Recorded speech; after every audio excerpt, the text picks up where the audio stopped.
हाय दोस्तों, कैसे हैं आप सब। मैं आशा करती हूँ आप सब ठीक होंगे और मैं भी एकदम से ठीक हूँ। मेरा नाम जया है।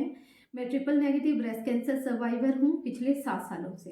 आज हम बात करने वाले हैं मिसेस नवजोत कौर सिद्धू के बारे में कि उन्होंने कैसे स्टेज 4 के कैंसर को हरा के वो कैंसर फ्री हुई है।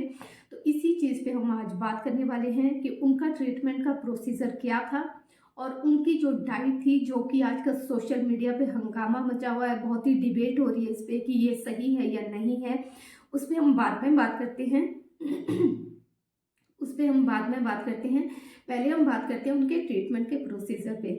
जैसे कि आप लोग सब लोग देख रहे होंगे, मैं भी डॉक्टर का इंटरव्यू देख रही थी, तो मैंने वो उसमें बता रहे थे कि उनका जो है, जब वो डॉक्टर के पास चेकअप के लिए गई तो उनका स्टेज 3 का ब्रेस्ट कैंसर था, जो कि स्टार्टिंग में मे बी किसी भी रीज़न से हो सकता है उन्होंने नज़रअंदाज कर दिया था, या मे बी हो सकता है उन्हें सिम्टम ना आए हो कुछ, या जो भी कारण हो सकते हैं उस वजह से डॉक्टर का ये कहना था कि वो 3rd स्टेज पे ऑलरेडी थी जब उनका वो चेकअप के लिए गई थी, डॉक्टर के पास गई थी। वैसे वो खुद एक डॉक्टर हैं, तो हो सकता है कुछ भी कारण हो सकता है कि उन्हें नहीं पता चला कि उनकी बीमारी स्टेज 3 तक पहुंच गई थी। वो कई बार होता है ना कि इसके सिम्टम ही नहीं आते हैं, कुछ नहीं, किसी किसी लोगों को तो लास्ट में जाके सिम्टम आते हैं, वैसा भी कुछ होता है। तो फिर डॉक्टर ने बताया कि उनका जो प्रोसीजर था ट्रीटमेंट का, पहले उनकी सर्जरी हुई, फिर उनको 6 कीमो दी गई और उसके बाद उन्हें रिकमेंड किया गया था रेडिएशन। तो रेडिएशन के लिए मैम ने शायद डिले कर दिया था किसी वजह से आई थिंक उनके बेटे की शादी थी या कुछ था, वो चाहती थी कि मैं अपने बेटे की शादी अटेंड कर लूँ अच्छे से, उसके बाद मैं रेडिएशन ले लूँगी। तो उस चक्कर में जो था उनका जो कैंसर था वो वापस आके कह लीजिए या स्प्रेड होना शुरू हो गया था। तो जब वो दोबारा से डॉक्टर के पास आई तो वो स्टेज 4 तक उनका कैंसर पहुंच चुका था। कहने का मतलब है उनके जो चेस्ट में पूरी इसमें वो फैल चुका था, स्टेज 4 तक था। तो फिर उसके बाद जो है डॉक्टर ने फिर से दोबारा से जब उनका ट्रीटमेंट शुरू हुआ तो उनका कहना था कि उन्होंने उस पर टारगेटेड कीमो दी थी। टारगेटेड कीमो देने के बाद उसमें हार्मोनल थेरेपी दी गई थी उनको, और उसके बाद उनका सर्जरी फिर से हुई थी, जो कि डॉक्टर का कहना है कि 4 घंटे लंबी सर्जरी थी, जिसमें कि उनकी पूरी चेस्ट वॉल जो होती है पूरी वो निकाल दी गई थी। मतलब कहने का ये है कि एक डिफ़िकल्ट टाइप का ऑपरेशन था, जो डॉक्टर का भी कहना था कि हमने एक अलग तरह से ऑपरेशन किया था, लेकिन टचवुड वो सक्सेसफुल रहा उनके लिए। उनका जो ट्रीटमेंट दिया गया था उनको वो, और फिर उन्होंने कहा कि कुछ टाइम के बाद जब वो दोबारा चेकअप के लिए आई तो उसमें जो है उनका जो पेट स्कैन किया गया था तो उसमें वो पूरी तरह से कैंसर फ्री थी। सोचिए 4th स्टेज के कैंसर से कैंसर फ्री होना कितनी बड़ी बात है। तो अगर कोई कैंसर पेशेंट है जो ये देख रहा है तो ये बहुत ही हिम्मत वाली बात है। आपको इससे जो है पॉजिटिविटी लेनी चाहिए, अपनी हिम्मत लेनी चाहिए कि अगर ऐसा किसी के साथ भी हो रहा है तो कोई भी ठीक हो सकता है। और अब बात करते हैं डाइट की, जो कि वो भी हमने इंटरव्यू में ही देखा है, जो कि मिस्टर नवजोत सिंह सिद्धू ने जो इंटरव्यू दिया उसमें उन्होंने बताया उनका लाइफस्टाइल और उनकी जो है डाइट। अब क्या हो रहा है ना, लोग इसे मिसअंडरस्टैंड कर रहे हैं, या होता है ना कुछ एक लोग 2-4 बातें 2 लाइन पकड़ के उस पे पूरा वो बना देते हैं कि सिद्धू जी ने कहा है कि नीम से और हल्दी से कैंसर ठीक किया जाता है। ऐसा नहीं कहा था उन्होंने, मैंने पूरा इंटरव्यू देखा है। ऐसा बिल्कुल नहीं कहा था कि 2 चीज़ों से, लेकिन हाँ उन्होंने ये कहा था कि दोनों चीज़ों का कॉम्बिनेशन है, जैसे मेडिकल की जो भी प्रोसीजर था हॉस्पिटल का, उसके साथ आयुर्वेदिक का एक लाइफस्टाइल चेंज करना हो उसके बारे में उन्होंने कहा था। तो मतलब ये होता है ना, एक डिबेट छिड़ गई इस पे कि डॉक्टर का कहना है कि ऐसा नहीं होता। डॉक्टर अपनी जगह पे सही है, वो उनका कहना सही है कि अकेले नहीं, दोनों चीज़ों का कॉम्बिनेशन करके हम चलें तो ये पॉसिबल है।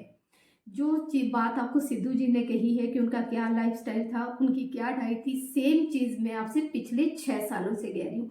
सेम बात, अगर आप मेरे सब्सक्राइबर हैं, अगर आपने मेरे वीडियो देखे होंगे, जिन लोगों ने देखे होंगे उनको पता होगा, सेम चीज़ मैं आपको कह रही हूँ। बट क्या होता है ना, जब कोई सेलिब्रिटी ये बात कहता है तो वो ज़्यादा लोग सुनते हैं, ज़्यादा लोगों तक वो बात पहुँचती है, लेकिन जब एक कोई कॉमन लोग कहते हैं तो उसे उतना सीरियसली नहीं लिया जाता। सेम चीज़ मैं आपसे कह रही हूँ, पिछले 6 सालों से सेम चीज़ मैंने अपनाई थी। हाँ, मेरी सर्जरी हुई थी, मुझे भी कीमो दिए गए थे, मुझे भी रेडिएशन दिए गए थे, क्योंकि मेरा ट्रिपल नेगेटिव ब्रेस्ट कैंसर था जो कि एग्रेसिव टाइप का होता है, और मेरा जो की 67 है वो 90% था। की 67 का मतलब होता है कि आपके जो कैंसर सेल हैं वो कितनी जल्दी डिवाइड हो रहे हैं, कितनी जल्दी फैलने की क्षमता है उनमें। जब वो 30% से ऊपर होता है तो इसका मतलब ये होता है कि उनमें फैलने की क्षमता ज़्यादा होती है। तो इस वजह से, और मेरा कि 67-90% था, तो सोचिए कितना होगा, तो कितनी स्पीड से वो फैलने की क्षमता रखते हैं। तो इस वजह से मुझे ये ऐसा था कि अगर मैं ठीक भी हो जाती हूँ, इसके साथ साथ कि कैंसर के रिकरेंस के चांसेस रहते हैं कि कैंसर वापस ना आए, उसके लिए मुझे ये था कि मुझे अब अपना लाइफस्टाइल चेंज करना है, मुझे एक हेल्दी लाइफस्टाइल अपनाना है। इसके साथ साथ आयुर्वेदिक कुछ एक चीज़ें जो हम इंक्लूड कर सकते हैं अपनी डाइट में, तो उसमें कुछ भी बुरा नहीं है। ऐसा नहीं कह रही हूँ, मैं भी आपसे ऐसा बिल्कुल नहीं कह रही हूँ कि आप जो ट्रीटमेंट है, कीमो, रेडिएशन, ऑपरेशन, ये छोड़ दीजिए, नहीं। इसके साथ साथ दोनों का कॉम्बिनेशन बना के जब आप चलते हैं तो आपको रिजल्ट अच्छे आते हैं। सेम बातें जो वो कह रहे हैं, एक वो बात करें इंटरमिटेंट फास्टिंग की, सेम चीज़ मैं आपसे कह रही थी इतने टाइम से कि आपको, जैसे मेरा मॉर्निंग का जो है ब्रेकफास्ट लंच, मैं 2 ही टाइम खाना खाती हूँ, और ये कैंसर ट्रीटमेंट के दौरान भी था, उसके बाद आज तक है।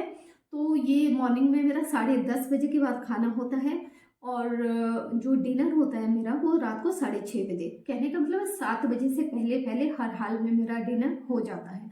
तो ये 2 टाइम खाना खाती हूँ। इंटरमिटेंट फास्टिंग, इसे डॉक्टर भी मना नहीं कर सकते, ये बहुत सारी रिसर्च हो चुकी है, तो ये डिसाइड हो चुका है कि इंटरमिटेंट फास्टिंग हमारे लिए अच्छी है, उसमें कुछ भी बुरा नहीं है। और साथ में आपको मीठा खाने के लिए मना किया जाता है। मीठा खाने से, जब भी हम शुगर खाते हैं, हमारा इंसुलिन जो है स्पाइक होता है, वो हमारे लिए अच्छा नहीं है, उसमें भी कुछ गलत नहीं है, मीठा हमें छोड़ देना चाहिए। अगर तो कैंसर पेशेंट है तब तो बिल्कुल छोड़ दीजिए। और साथ में जो है, आप अगर लेना भी है, जैसे उन्होंने भी कहा था कि उनकी वाइफ गुड़ लेती है, मैंने सेम चीज़ कही थी आपसे कि मैं भी गुड़ लेती हूँ। गुड़ भी ऐसा नहीं है कि आप मीठा मीठा कर दो एकदम, अगर आप कोई भी चीज़ ले रहे हैं कि एकदम मीठा कर दो, जरा सी गुड़, जरा सी डालनी है। मतलब ये होता है कि मन की तसल्ली के लिए कि मैंने गुड़ डाल दिया है, मीठा उसमें बिल्कुल फील नहीं होता है मुझे। जब भी मैं कुछ लेती हूँ ना मीठा, तो उसमें मुझे ऐसा मीठा नहीं लगता, बस मन की तसल्ली के लिए थोड़ा सा डाल देती हूँ कि हाँ इसमें मीठा है, तो मैं गुड़ लेती हूँ। और साथ में मैदा अवॉइड एकदम से कैंसिल कर दीजिए अपनी डाइट से। मैदा, मैदे से बनी हुई चीज़ें, प्रोसेस्ड फूड होता है, बाहर का खाना होता है। कुछ टाइम के लिए घर का बना हुआ खाना खाइए, फ्रेश खाइए, वेजिटेबल जितना हो सके उतना लीजिए, सैलेड जितना हो सके उतना लीजिए। और ये रिफाइंड ऑयल वगैरह ये बिल्कुल, हाँ वो कह रहे हैं कि कोकोनट ऑयल में या सेसमी सीड्स होते हैं, तिल के तेल में आप खाना बनाते हैं, वो मैंने कोकोनट ऑयल में नहीं बनाया था। मैं सरसों के तेल में, कच्ची घानी सरसों का तेल जो आता है, मैं उसमें खाना बनाती हूँ। रिफाइंड में बिल्कुल नहीं लाती हूँ, उस टाइम से 6-7 सालें हो चुकी हैं, तो मैं उसमें खाना बनाती हूँ। हाँ, कुछ एक चीज़ें होती है जिसमें कि सरसों का तेल नहीं डल सकता है, तो मैं घी यूज़ कर लेती हूँ, वो भी बहुत कम मात्रा में। मतलब ये तेल यूज़ कीजिए, घी यूज़ कीजिए, बहुत कम मात्रा में यूज़ करना है, तो मैं वो कर लेती हूँ। और उसके साथ साथ जो है, आपको वेजिटेबल ज़्यादा लेनी है, आपको अपनी हाइड्रेशन का ख्याल रखना है, आपको नींद पूरी लेनी है। तो ऐसा कुछ भी नहीं है, मैंने नीम गिलोय का काढ़ा लिया था, और जो लेमन वाटर वगैरह कह रहे हैं वो बिल्कुल सही है, नीम की पत्तियों का जो जूस है वो बिल्कुल सही है। मैंने व्हीट ग्रास भी लिया था अपनी डाइट में। और इसके साथ साथ जो है, मैंने जो है, यही लाइफस्टाइल था कि इंटरमिटेंट फास्टिंग करो, मीठे को अवॉइड कर दो, जंक फूड को अवॉइड कर दो, घर का बना हुआ खाना खाइए, फ्रेश खाना खाइए। और कुछ एक काढ़े होते हैं, जैसे मैंने गौमूत्र और हल्दी, मैं ये चीज़ लेती थी। हाँ, उन्होंने नहीं ली थी लेकिन मैंने ली थी, मैंने पूरे आई थिंक 1.5 से 2 साल तक ली थी। ट्रीटमेंट के दौरान भी ली थी और ट्रीटमेंट के बाद भी ली थी।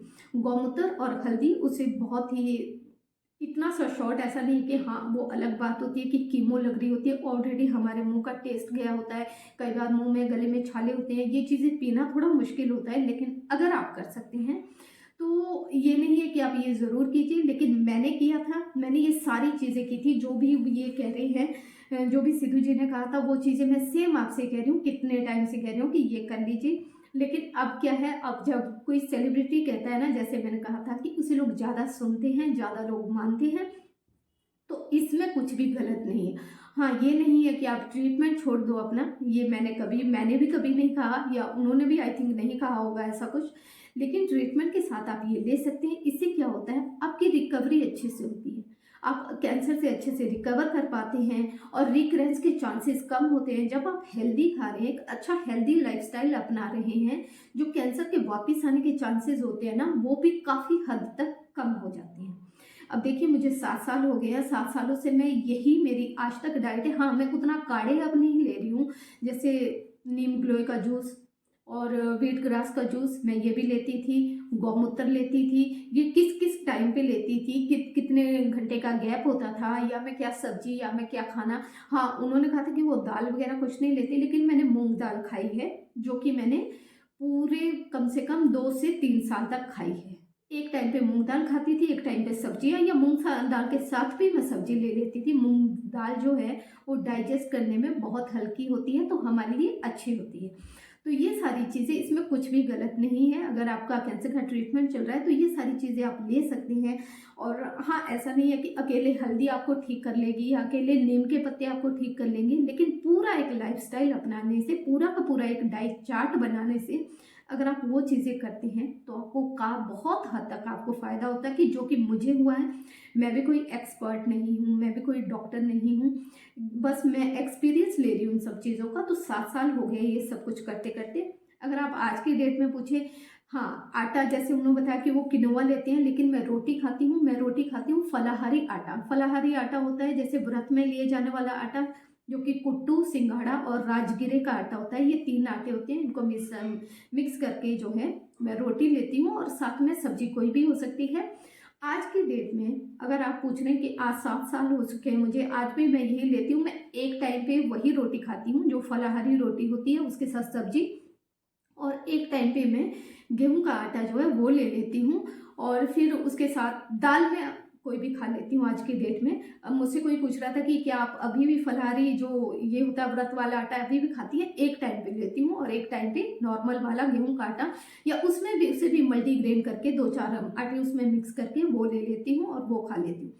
तो इसमें कुछ भी गलत नहीं है। ऐसा नहीं है कि ये उन्होंने कहा तो वो बिल्कुल गलत है, ये क्या बता दिया, ऐसा तो होता नहीं, ऐसा होता है। ये चीज़ मैंने भी की है, सेम चीज़, और मुझे बहुत फ़ायदा हुआ है। अगर आप कैंसर पेशेंट हैं तो आप भी इसका फ़ायदा ले सकते हैं, आप भी ये सब कुछ कर सकते हैं, जिस हद तक आप कर पाएँ उस हद तक। कुछ नहीं करना है, एक थोड़ा सोने का उठने का टाइम, आपकी नींद प्रॉपर होनी चाहिए, आपकी एक इंटरमिटेंट फास्टिंग होनी चाहिए, और मीठा आपके खाने से बिल्कुल अवॉइड होना चाहिए, मैदा बिल्कुल नहीं होना चाहिए।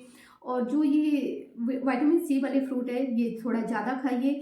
और जैसे उन्होंने कहा कि वो ब्लूबेरीज वगैरह लेते हैं, हाँ, हम उतना नहीं अफोर्ड कर सकते क्योंकि वो थोड़ी कॉस्टली होती है, महंगी होती है।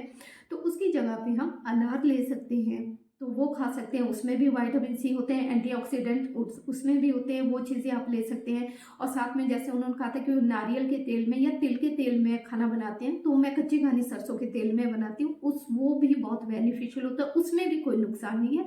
मैं 6 सालों से वही ले रही हूँ। तो ये कुछ एक चीज़ें करने से जो है हमें मुझे बहुत फ़ायदा हुआ है, उनको बहुत फ़ायदा हुआ है, तो आपको भी हो सकता है। हाँ, ये चीज़ ऐसा कहना थोड़ा गलत होगा कि सिर्फ इसी से हल्दी के वाले पानी से पियोगे तो आप ठीक हो जाओगे, ऐसा नहीं है। लेकिन कैंसर ट्रीटमेंट के साथ आप ये चीज़ें अपना सकते हैं, दोनों चीज़ों का कॉम्बिनेशन कर सकते हैं, तो आपके लिए बहुत ही फ़ायदेमंद होगी, क्योंकि मेरे लिए फ़ायदेमंद हुई है। तो अगर आपको मेरा ये वीडियो पसंद आया हो तो प्लीज़ मेरे वीडियो को लाइक कीजिए, कमेंट कीजिए, शेयर कीजिए, और मेरे चैनल को सब्सक्राइब ज़रूर कर लीजिए। Thank you so much.